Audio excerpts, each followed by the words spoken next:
2024 లేదా 25లో డిగ్రీ లేదా బీటెక్ చదివారా? సాఫ్ట్‌వేర్ జాబ్ కోసం ఎదురు చూస్తున్నారా? అయితే కోడ్ జ్ఞాన్ 100 డేస్ కోర్సులో చేరండి, జాబ్ సాధించండి. నమస్కారం అలగరి రవీంద్రనాథ్ గారు.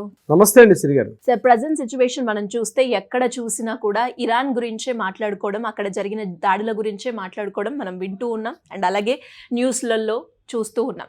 అండ్ ఎస్పెషల్లీ ఇరాన్ దేశానికి మన హైదరాబాద్ నగరానికి ఉన్న సంబంధం ఏంటి, ఎందుకు ఇంతలా చర్చిస్తున్నారు దీని గురించి ఈరోజు? ఇది ప్రతి ఒక్కరూ తెలుసుకోవాల్సిన విషయం కూడా, ముఖ్యంగా నేటి యువతరం తెలుసుకోవాల్సిన విషయం కూడా. హైదరాబాద్ నగరానికి ఇరాన్కి మధ్య ఉన్నటువంటి సంబంధం ఏమిటి అన్నది ప్రతి ఒక్కరు కూడా తెలుసుకోవాల్సిన విషయం. ఉదయం లేవగానే చాలామంది తెలుసు ఇరానీ ఛాయ్ అని తాగుతారు, ఇరానీ ఛాయ్ అంటారు. ఇటీవల కాలంలో రంజాన్ చూసినప్పుడు రంజాన్లో కూడా హలీం తింటారు. కొన్ని హోటల్స్ చూస్తుంటాం, మెహఫిల్ అని, అదేవిధంగా బావర్చి అని, ఈ పేర్లు వింటూ ఉంటాం మనం.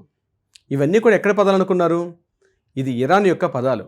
ఇరాన్ అంటే పాతకాలంలో ఈ మధ్యప్రాచ్య దేశం అంటే పర్షియా అని ఇరాన్ అని పిలిచేవారు. 1591లో కులీ కుతుబ్ షా అన్నటువంటి ఒక వీరుడు ఈ హైదరాబాద్ నగరాన్ని నిర్మించాడని మన పుస్తకాల్లో కూడా చదువుకున్నాం. ఈ కులీ కుతుబ్ షా ఎక్కడ వాడంటే ఇరాన్ వాడు. కులీ కుతుబ్ షా వంశస్థులు, అసఫ్ జాహీలు వీళ్ళందరూ కూడా ఇరాన్ నుంచి వచ్చేస్తారు. ఇక్కడ గోల్కొండ కోట కానీ, ఇక్కడ ఉన్నటువంటి సాలార్ జంగ్ మ్యూజియం కానీ, అనేక రకాల చారిత్రక కట్టడాలు మొదలుకొని అనేక రకాలు, ఇప్పుడు మనం చూసామంటే కుతుబ్ షాహీ టోమ్స్ అంటాం, వాళ్ళ నిర్మాణ శైలి డిఫరెంట్గా ఉంటుంది. వీళ్ళందరూ కూడా ఇరాన్ నుంచి వచ్చిన వాళ్ళే. అంటే శతాబ్దాల తరబడి ఇరాన్ దేశానికి ఇక్కడ ఉన్నటువంటి హైదరాబాద్ వాసులకి నగరానికి విడదీయరాని అనుభవం ఉంది. అంటే ముఖ్యంగా తెలంగాణ ప్రాంతంలో ఉన్నటువంటి ప్రాంతానికి, అదేవిధంగా కుతుబ్ షాహీలకి ముస్లిం రాజులు పరిపాలించినప్పుడు 1591 నుంచి మొన్న 1947కి స్వాతంత్రం ఎప్పుడైతే వచ్చిందో హైదరాబాద్ నగరానికి, అప్పటి వరకు కూడా సుమారుగా 450 సంవత్సరాల పాటు ఉన్నటువంటి చరిత్రకి ఇరాన్కి దగ్గరి సారూప్యత ఉంది.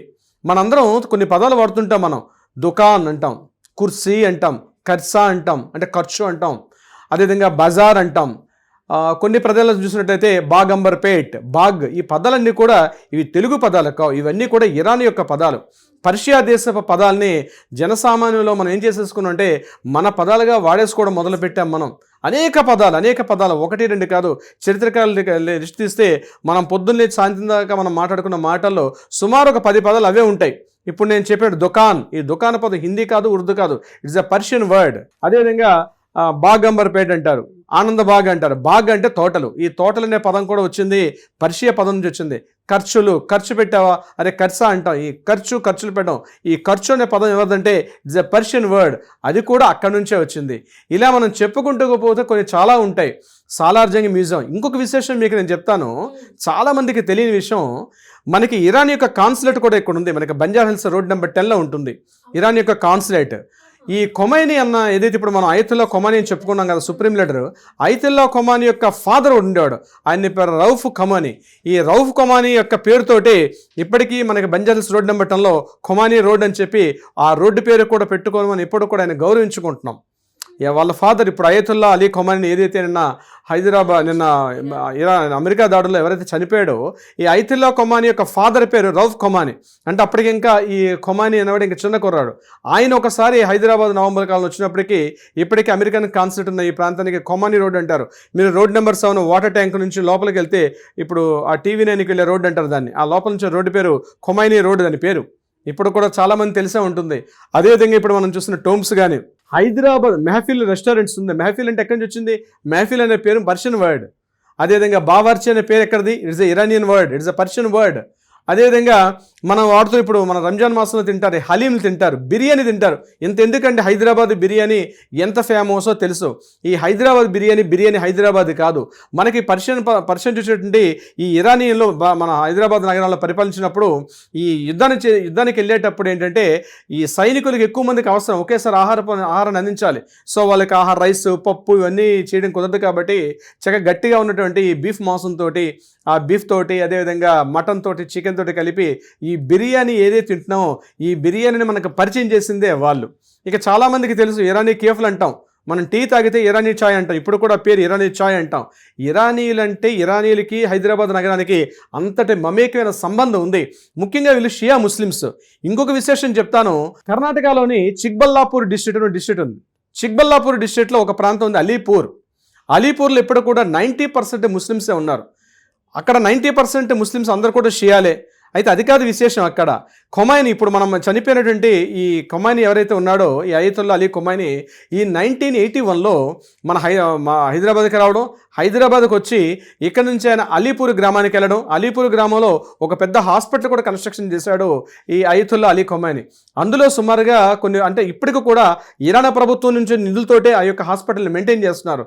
ఇది కాకుండా కొన్ని వందలాది వేలాది మంది విద్యార్థులు విదేశాలకు, ముఖ్యంగా అరబ్ కంట్రీస్కి వెళ్ళి ఆ ముస్లిం విద్యార్థులు చదువుకోవడానికి కూడా కారణం ఇరాన్ ప్రభుత్వం ఇస్తున్నటువంటి నిధుల ద్వారానే జరుగుతుంది. ఇప్పుడు అందుకే ఆయన పేరు మీదుగా అయతుల్లా అలీ ఖొమైనీ పేరు మీదుగా ఉన్నటువంటి ఆయన్ని, ఆ అలీని తీసుకొని అలీపూర్ అనే గ్రామం కూడా ఏర్పడింది.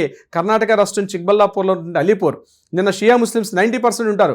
ఇలా మనం చెప్పుకుంటూ పోతూ ఉంటే ఇరాన్కి, హైదరాబాద్ నగరానికి చాలా విడదీయరాని సంబంధం ఉంది.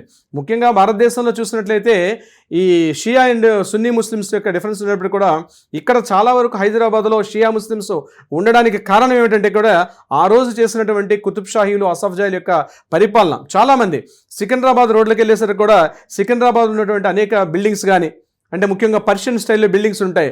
ముఖ్యంగా మీరు ఉమెన్స్ కాలేజ్కి వెళ్ళండి, కోటి ఉమెన్స్ కాలేజ్ చూసినట్లయితే అతిపెద్ద బిల్డింగ్ కనిపిస్తుంది. ఉమెన్స్ కాలేజ్ అంటే కోటి, ఆ కోటిలో ఉన్న ఉమెన్స్ కాలేజ్ లోపలికి వెళ్తే చాలా సినిమా షూటింగ్లు కూడా చేస్తుంటారు. అవన్నీ కూడా పర్షియన్ స్టైల్లోనే ఉంటాయి. అంటే గోల్కొండకు, ఇప్పుడు మీరు చార్మినార్, ఎందుకంటే చార్మినార్ వెళ్తాం, చార్మినార్ యొక్క కట్టడం ఏదైతే ఉందో షేపు, అది పూర్తిగా పర్షియన్ స్టైల్లో ఉంటుంది. ఇట్స్ ఎ ఇరానియన్ స్టైల్ అంటారు దాన్ని యాక్చువల్గా. ఇలా పర్షియన్స్ యొక్క ఇన్ఫ్లుయెన్స్ భారతదేశం మీద, కళలు, సంస్కృతం, ఆహారపు అలవాట్లు, ఇలాంటి అన్ని రంగాల్లో కూడా యునానీ వైద్యం ఉంది. ఇప్పుడు యునానీ ట్రీట్మెంట్ తీసుకుంటారు. మీరు చార్మినార్ పక్క నుంచి మక్కా మస్జిద్కి అక్కడ వెళ్ళేటప్పుడు లెఫ్ట్లో ఓ పెద్ద హాస్పిటల్ ఉంటుందని యునానీ హాస్పిటల్ అంటారు. Gandhi hospital, Unani Gandhi hospital. అది ఎస్టాబ్లిష్ చేసింది కూడా ఇరానియన్సే. సో హైదరాబాద్ మహానగరానికి ఇది ఒక చారిత్రక సంపద, మన యొక్క సాంస్కృతిక సంపద. ఇప్పుడు వాళ్ళు 400-500 సంవత్సరాల క్రితం భారతదేశానికి వచ్చి ఇక్కడ ఉన్నటువంటి కుతుబ్ షాహీలు ఇరాన్ దేశంతో వర్తక వ్యాపారాలు చేస్తారు. ముఖ్యంగా పెరల్ సిటీ అంటారు, అంటే ముత్యాల నగరంగా హైదరాబాద్ చెప్పుకుంటారు. అంటే ఇక్కడ హైదరాబాద్ అంటే ఇక్కడ సముద్ర ఓడరేవు లేనప్పటికి కూడా బందర్ ప్రాంతం నుంచి కూడా ఓడరేవుల ద్వారా వాళ్ళు తీసుకొని ఇరాన్ దేశంతో వాళ్ళు అప్పట్లోనే ఈ విదేశీ వాణిజ్య ఒప్పందాలు చేసుకునేవారు ఇక్కడ అసఫ్జాయిలు, కుతుబ్ షాహీలు అందరూ కూడా. అందుకని ఇరాన్ తోటి భారతదేశంలో ముఖ్యంగా హైదరాబాద్ నగరానికి మహా చారిత్రక సంబంధం ఉంది. మీరు బీజాపూర్ వెళ్ళినట్లయితే అక్కడ గోల్ గుంబజ్ అని ఉంటుంది. గోల్ గుంబజ్ అనేది కూడా కుతుబ్ షాహీల కాలంలో కట్టించే అతిపెద్ద కట్టడం. అది కూడా గోల్ గుంబజ్ అంటే పెద్ద, అది భారతదేశం అత్యంత పెద్ద డోమ్ అనమాట. ఆ డోమ్ ఎలా ఉంటుందంటే అది కూడా పర్షియన్ స్టైల్లో ఉంటుంది. మనం హైదరాబాద్ నగరంలో ఈ సందర్భంగా మనం గుర్తు చేసుకోవాల్సిన అవసరం ఉంది. ఎందుకంటే మన వారసత్వ సంపద 500 సంవత్సరాల పాటు మన వారసత్వ సంపద, ముస్లిమ్స్కి మనకి ఉన్నటువంటి సంపద ఏదైతే ఉందో పర్షియన్ వాస్తు శైలి, కొన్ని కట్టడాలు మీరు చూసినట్టయితే ఆ ఆర్కిటెక్చర్స్ కానీ, మీరు గోల్కొండ కోటలోకి వెళ్ళేటప్పుడు గోల్కొండ కోటలో ఉన్న ఆర్కిటెక్చర్ అంతా కూడా పర్షియన్స్ యొక్క వాస్తుశైలి. మీకు ఇదే విషయాన్ని ఒక సందర్భంలో చూపించడం జరుగుతుంది. బాహుబలి సినిమాలో కూడా ఈ కత్తుల వ్యాపారాన్ని పరిచయం చేస్తాడు కన్నడ హీరో సుదీప్ అందులో యాక్ట్ చేశాడు. అందులో బాహుబలి పార్ట్ 1 అనుకుంటాను. ఓ కత్తుల వ్యాపారం వచ్చి తన కత్తుల్ని కూడా ఎంత అద్భుతంగా కత్తి చేస్తారంటే అక్కడ అమరేంద్ర బాహుబలి కూడా చిన్నప్పుడు యుద్ధం చేసే ఒక సీన్ కూడా ఉంటుంది. ఇలాంటి ఆయుధాలను కూడా ఇంపోర్ట్ చేసుకున్నది ఆ రోజుల్లో హైదరాబాదు ఇరానియన్స్ నుంచే. సో మన హైదరాబాద్ నగరానికి ఇరాన్కి విడదీయరనే సంబంధం ఉంది. ఇప్పుడు చనిపోయిన ఖొమైనీ పేరు మీదుగా రోడ్ నెంబర్ 10లో ఇప్పుడు నేను చెప్పాను, మీరు వెళ్ళేటప్పుడు పరిశీలించండి. ఎల్లో కలర్ బోర్డుతో అయతుల్లా అలీ ఖొమైనీ రోడ్ అని ఉంటుంది. చాలామందికి తెలియదు విషయం, చరిత్ర తెలుసుకోవాలి. కేవలం ఏదో మనం చదువుకున్నామని కాదు, మనకి విదేశాలకి ఇప్పుడేదో మోడర్న్ సొసైటీ కాదు, మనకు ఆ రోజుల్లో రవాణా సదుపాయాలు లేని కాలంలోనే అనేక వేల కిలోమీటర్ల దూరం ఇరాన్ తోటి టెహరాన్ నగరానికి, హైదరాబాద్కి ఎంత అద్భుతమైనటువంటి ఒక వారసత్వ సంపద భాగ్యనగరం హైదరాబాద్ నగరం ఎప్పుడో మనం ఏర్పాటు చేసుకున్నాం. సిరిగారు గ్రేట్ సార్. అండ్ మీరు చెప్పేంత వరకు చాలా మందికి ఈ విషయాల మీద అవగాహన చాలా తక్కువ ఉందనే చెప్పొచ్చు.